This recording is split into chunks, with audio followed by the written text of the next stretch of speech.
Đây, bơi ở đây.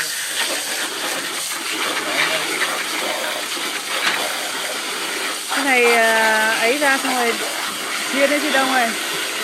Chiên á. Chiên mà đừng có đậy nắp vào. Chiên đừng đậy nắp vào. Ok.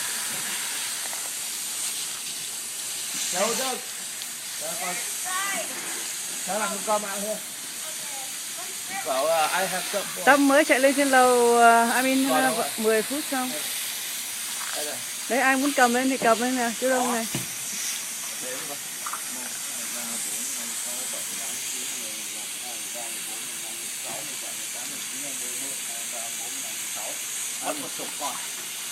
Bây giờ mang ra chợ Việt Nam mà bán thì lấy tiền về mua tã cho con nhé chú Đông nhé.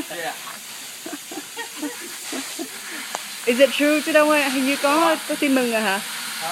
Có tin mới hả? Không có đâu mẹ cho tôi sống với chứ mẹ. Vậy sao người ta lại đồn là như vậy? Mẹ của chị Trang em đang quay. Không, quay Nha. Tâm đâu? Gọi nó xuống đây, phải gọi nó xuống đây. Vậy mà người ta cứ nói là đầu là number 9 coming. Ai nói vậy? Bậy bạ. Mẹ chị Trang say, really? Nga không nghe thấy gì, chưa có nghe thấy gì official hết. Chị, look. Did y'all catch with the rope? Yes.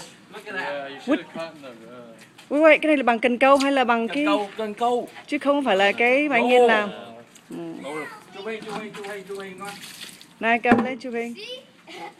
Ok, the two amigo, hai thằng bé lại đây. Nếu phải gọi Đức ra luôn. Cho con gọi Đức ra luôn. Gọi chụp gần lại. Hay là mẹ đang quay phim nhá. Rồi, đứng chụp hình. Was it with our little? Trung kìa, Trung câu được con nào Trung? Cháu với Trường đứng đây. Trung ơi, how many did you cho Trung cầm con cá Trung, này.